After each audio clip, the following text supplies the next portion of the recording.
Hello বন্ধুরা, আজ সকাল সকালে কিছু কথা বলতে এলাম। ভিডিও দেখতে দেখতে তো পাগল হয়ে যাচ্ছি।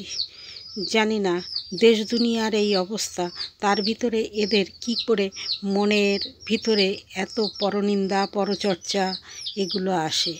আর শিবশ্যামা মায়ের সাধিকা, উনি তো তালে লেগেই আছে মঙ্গলা মায়ের নামে কুৎসা গাইতে। জানি না নিজের দোষটা দেখে না, কি করে পরের দোষটা বারবার দেখে। যে নিজে দোষী সে অপরের দোষ কি করে ভাবে, আমি এটা বুঝতে পারি না। উনি এখন ডান্স করা শুরু করেছে, জিভ বের করে দেখানো শুরু করেছে পাগলের মতো। হ্যাঁ, ওনাকে সাধিকা বলে মানতেই ইচ্ছে হয় না। জানি না ওনার সাপোর্টারে কে কে দাঁড়িয়ে রয়েছে, তারাও ওনার মতো তাই দাঁড়িয়ে রয়েছে। কিন্তু কৃষ্ণকালী মায়ের সাধিকা মঙ্গলা মা, উনি কিন্তু এই রকমভাবে কুৎসা কারোর নামে গাইছেন না। হ্যাঁ, উনি প্রতিবাদ করেছিলেন। একবার যদি একটা মানুষকে বার ওভাবে সবাই মিলে বলতে থাকে, তারও তো মুখ আছে, সেও তো রক্তে মাংসে গড়া একজন মানুষ, সে বলবে না? এটা কখনো হয়? তুমি খালি বলেই যাবে আর আমি কিছুই বলবো না। কেন, আমার মুখ নেই? আমি কি বোবা যে কিছু বলা যাবে না? শিবশ্যামা মায়ের সাধিকা শ্যামা, ওনাকে নাকি মঙ্গলা মা মার্ডার করার ধমকি দিয়েছে লোক দিয়ে। বন্ধুরা, আইন আছে, আদালত আছে, পুলিশ আছে, প্রশাসন। সেখানে যদি এই কমপ্লেনটা জমা দেয়, কোন ফোন নাম্বারে মেসেজ পাঠিয়েছে সেটা যদি জমা দেয়, আমার তো মনে হয় সেটা সবথেকে ভালো। উনি সেইটা না করে সোশ্যাল মিডিয়ায় ভিউজ পাওয়ার আশায়, ভাইরাল হওয়ার আশায় এই সমস্ত কুৎসাগুলো রটাচ্ছে। আপনাদের কি মনে হয়? আমি ঠিক বললাম তো?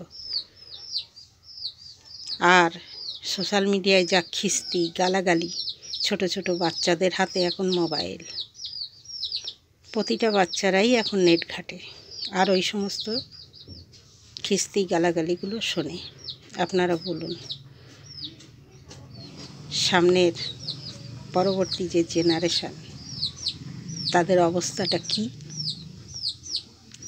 আমি অশিক্ষিত, লেখাপড়া জানি না, তবে ওইভাবে মুখের ভাষা আমরা বের করি না ঘরে, কারণ বাচ্চা আছে, তারা পড়াশুনো করে, আমি নয় করিনি, তারা তো করে, তাহলে তাদের ডিস্টার্ব হয়।